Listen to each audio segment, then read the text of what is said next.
18 pregnant women died in this village over a 2-year period.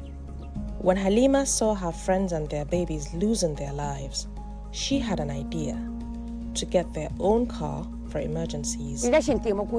We had experienced enough death and hardship as a result of childbirth because they don't have access to an emergency vehicle. My water broke at 11 p.m. and kept running all night. But despite my husband's effort to find a car or even motorcycle, we were unable to get any help until the following day. We got a motorcycle that was able to get us to the roadside, where we were finally able to get a car to hospital.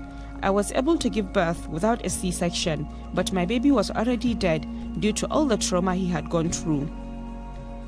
If she'd been able to get to hospital sooner, she thinks her baby would have survived. I gathered the women together so we could talk about a project that we could focus on. They received an allowance from the government to help pay for essentials and agreed to save some to buy their own emergency vehicle. In a few months, they raised about $3,000. So we sent someone in our village to buy a car.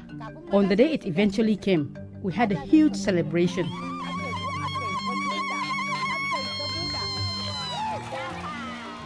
They called the car Haihuwa Lafia, or Safe Motherhood. The next time Hassana was ready to give birth, I got my husband to call the driver. We were able to get to the hospital in good time.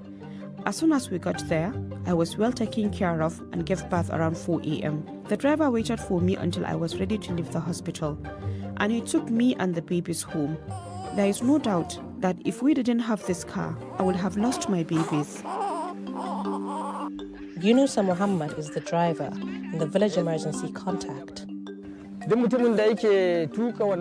As the emergency driver, I always make sure that I keep calm as I drive.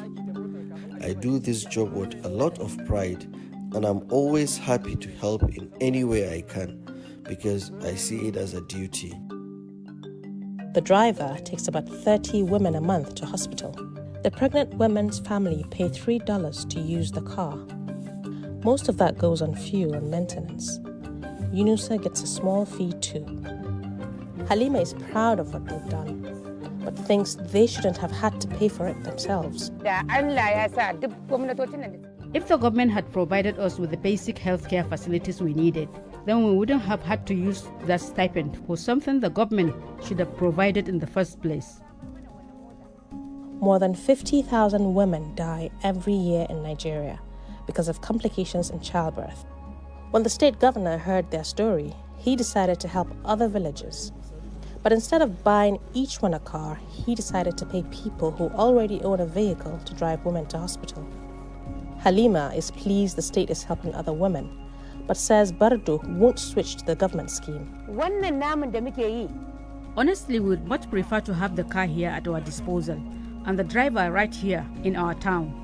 That way, we have control over our emergency situation. We know it is not perfect, but the women in this village are a team, and we make sure issues that affect us are resolved.